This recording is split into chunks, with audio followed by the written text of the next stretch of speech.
Good morning, good afternoon, good evening, wherever you're watching this from. This is a live stream reviewing the Bahrain Form 3 that took place this weekend, and obviously we're going to do a preview for the Saudi Arabian Form 3 which takes place this weekend.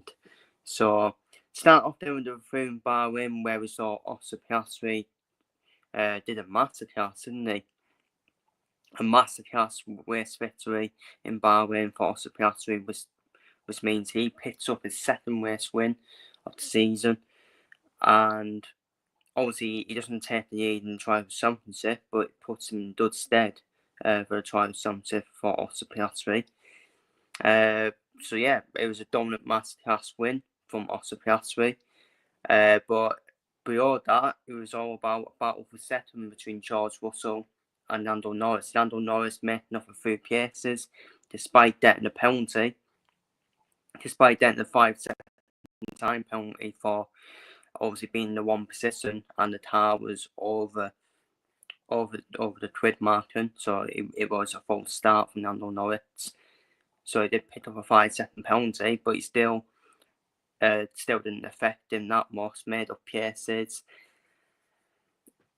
A couple more laps later, it would have probably got George Russell. George Russell, by the way, fair play to George Russell, who did an incredible job to last 20 plus laps on the soft tyres.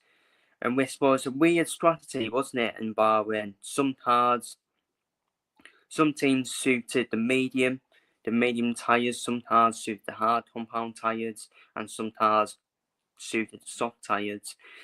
They all had different offsets. All the teams all had different offsets during the race. So, but fair play to George Russell, who did avoid a penalty as well for DRS infringement, which was investigated afterwards. But to be fair, I think everyone was struggling with the DRS rear win, in my opinion.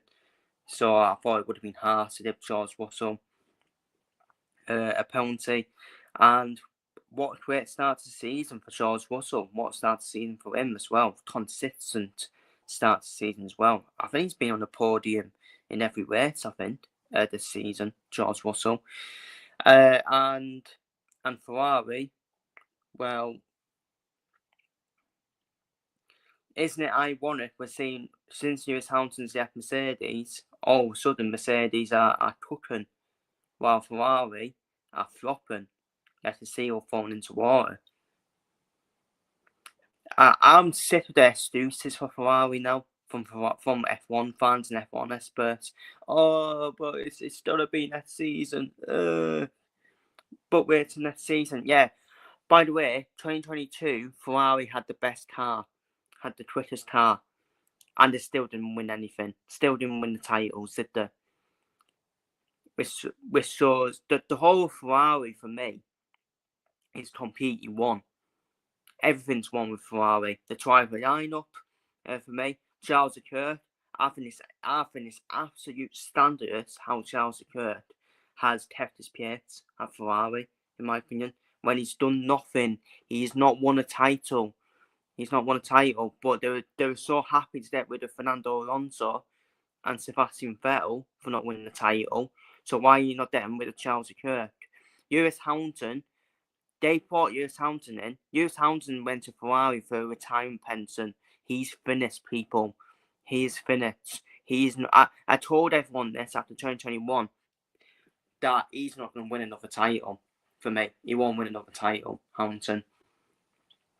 Because what happened in Abu Dhabi 2021, I don't like to go back to it. That was a killer pure to Lewis Hamilton mentally. Killer pure to him. It's going to be one of them what if moments then with Lewis Hamilton, isn't it? What if he won the 8th world title? And to be honest with you, I don't think Lewis Hamilton's anywhere near the greatest driver in F1 of all time, in my opinion. Nowhere near. Because most of his title wins, he's had the car. Let's be real. And I don't get people in the comments saying, but you need the car. Well, how comes Max Verstappen won the 2021 title not having the quickest car? How comes Max Verstappen won the 2022 title, not having a quickest car. How comes Max Verstappen in 2024, for probably most of the second half of the season, didn't have the quickest car? Very awkward, isn't it? Very awkward when I come up with the facts, isn't it?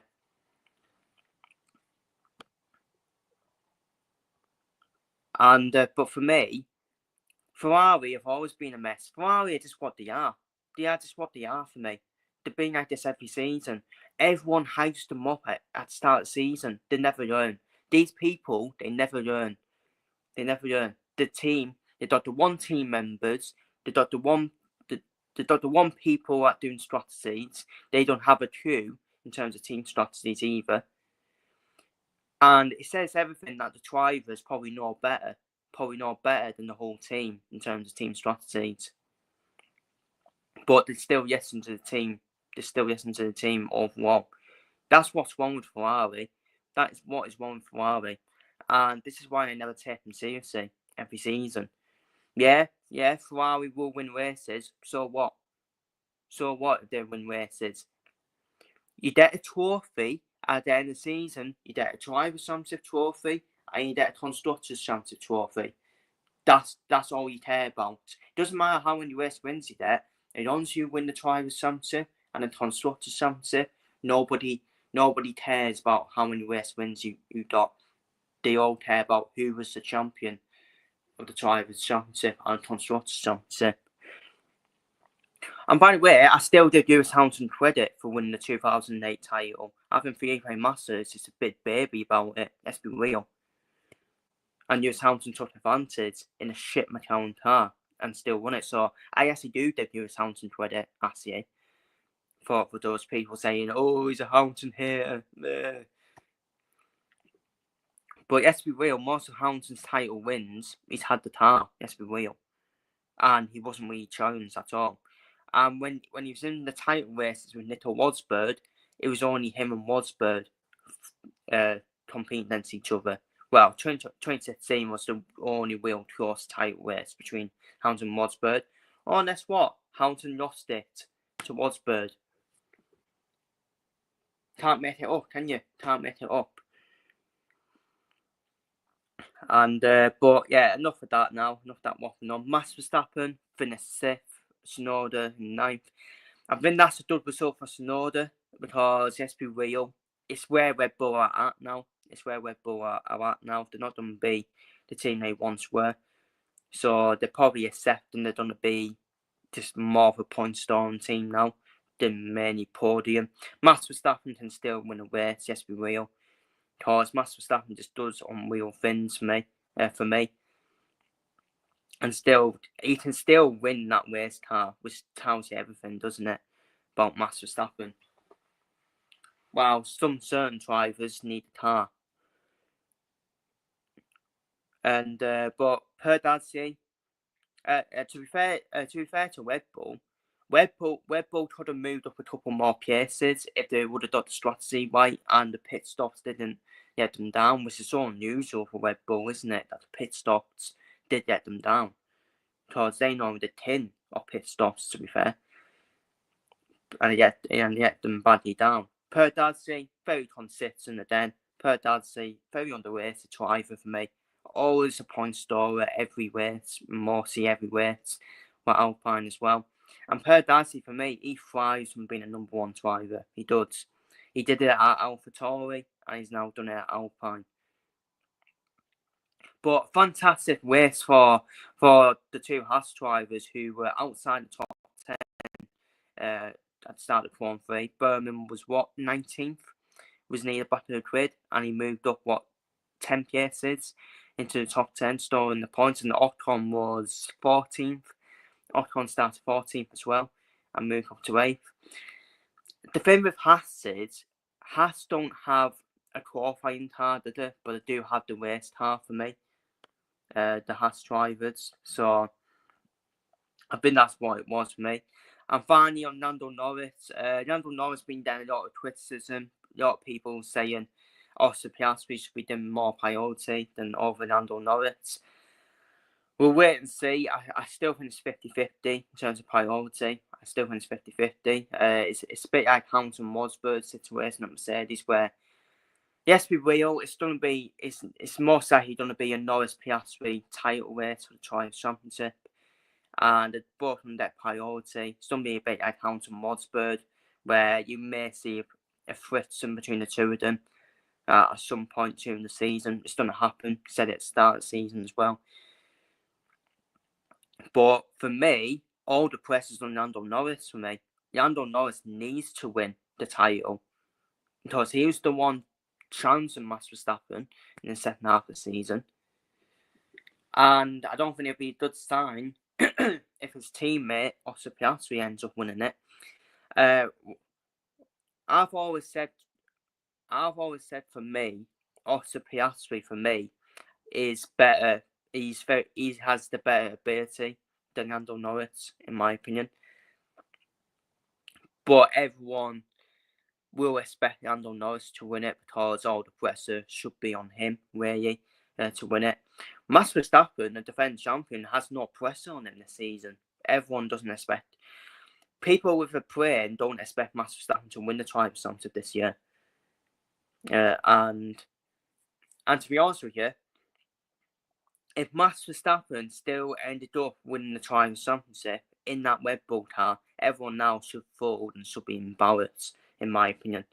Because, let's be real, Norris has the most pressure on him to win this title, while Oscar Piastri probably has the second most pressure because both of them, they dot the tar at the end of the day.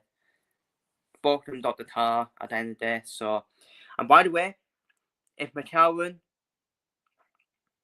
win the Constructors' Championship and if Lando Norris or Piastri wins the Trials Championship, I'll be giving them the same flowers as Lewis Hamilton in terms of they had the car, in my opinion. So I am fair. I am a fair person. So as much as I said Lewis Hamilton's most of Hamilton's title wins he had the car, I'll be saying the same with the McLaren drivers as well, in my opinion.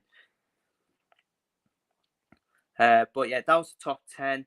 Kimi Antonelli, I don't know what happened to Kimi Antonelli. I just feel it was the one strategy during the race, wasn't it?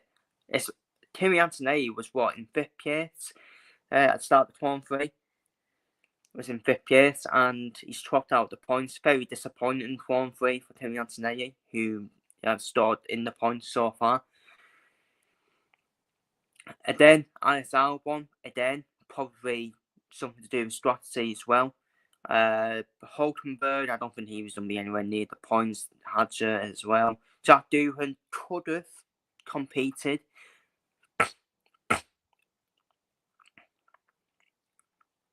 Could have competed for the points, but I think Jack Doohan is still in debt with Pierce at Alpine during the season by Franco Colapinto.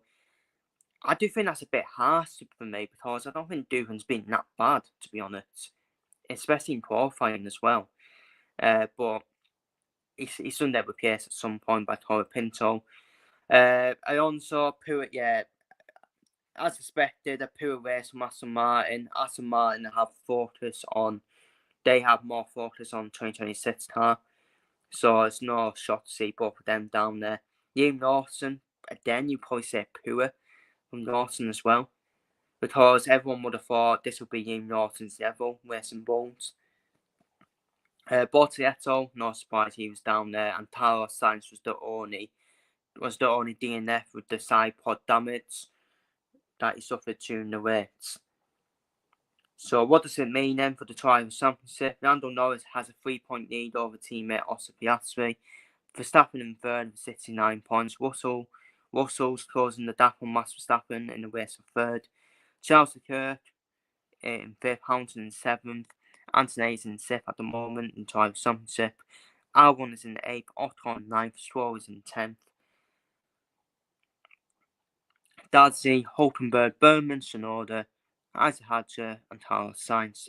Fernando Alonso, Liam Lawson, Jack Doohan, and Davide Bortoletto are the only drivers so far who have yet to store points.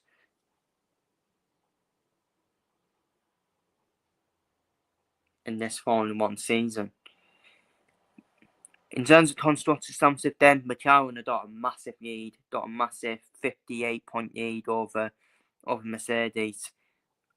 While Mercedes have got a 22-point lead over Red Bull, while Red Bull got a 14-point lead over Ferrari.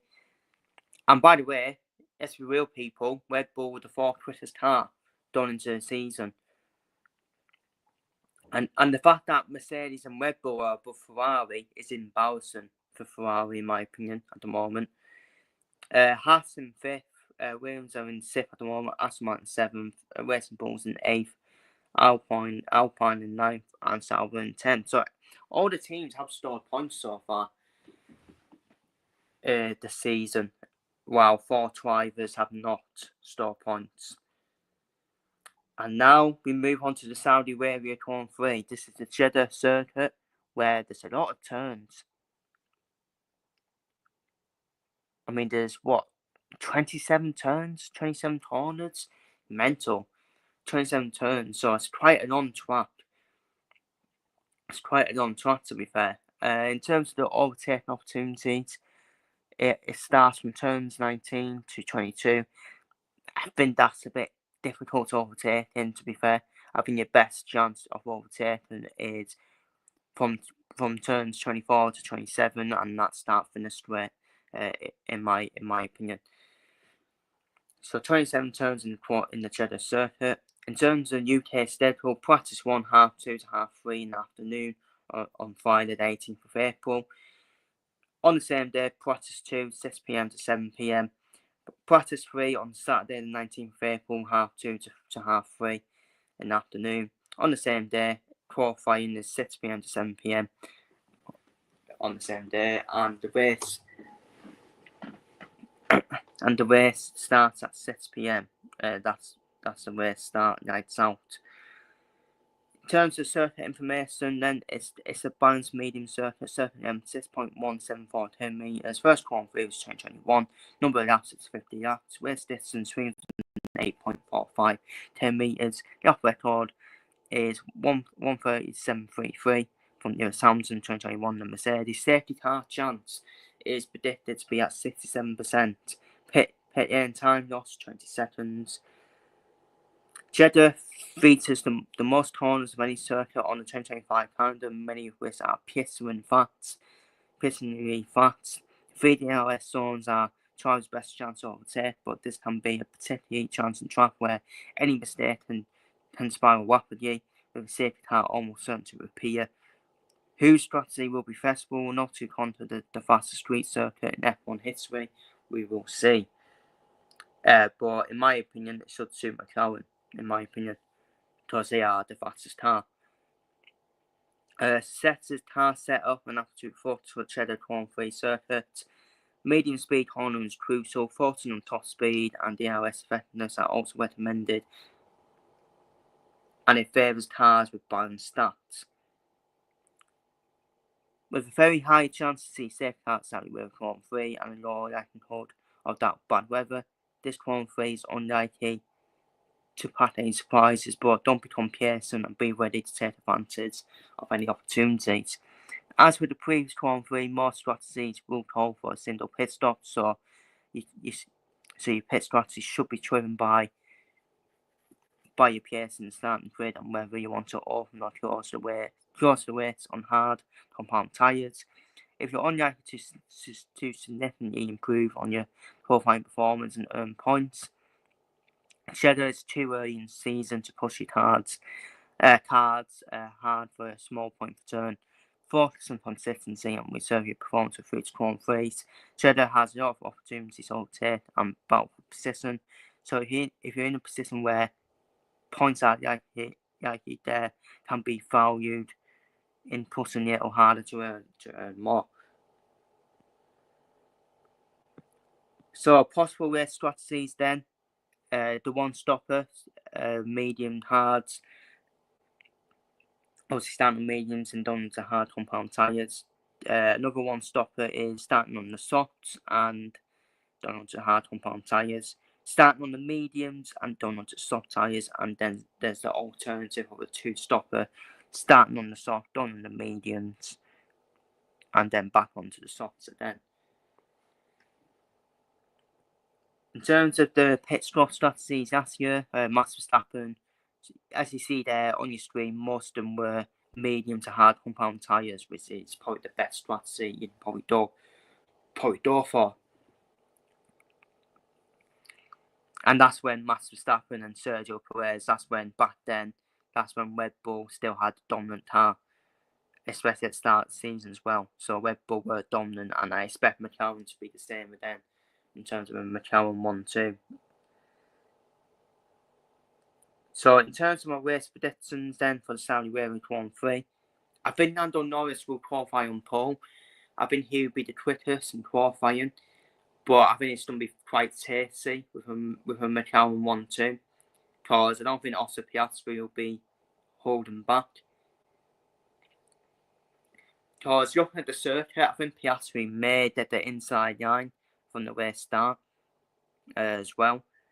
But for me, I think Lando Norris will qualify on pole, but I do think Oscar Piastri will make it back-to-back wins for me. I think Piastri wins the Grand Prix. I think McLaren are going to be dominant. I actually think the two McLarens will be flying away in the Saudi Arabia Grand Prix, while everyone else will be battling for that final podium place. So Piastri first, Norris second. I think Russell will finish third. Then I think Russell will get on the podium. I think Kimi Antonelli will have a better race than he did in Bahrain. I think he'll finish fourth. I think Charles Leclerc, the two Ferraris, fifth and sixth. I think it's going to be a struggle then for Red Bull. I think Tsunoda trots out the points. I think Max Verstappen just tries and do his best in that Red Bull car, which will be seventh in my opinion. If Max Verstappen can get above seventh, I think he's had a good Grand Prix in my opinion in that car. Per Dadzi, to consistently get in the points again. Ollie Berman to have a great race, and I think Ice Albon will get back in the points as well in 10th place. So that is my Bahrain Grand Prix review and my Saudi Arabian Grand Prix preview. Feel free to leave your thoughts on the Bahrain Grand Prix, and feel free to leave your thoughts down below on the Saudi Arabia Grand Prix as well. What your predictions for the Saudi Arabia Grand Prix. Take care, stay safe, and see you all in the next video.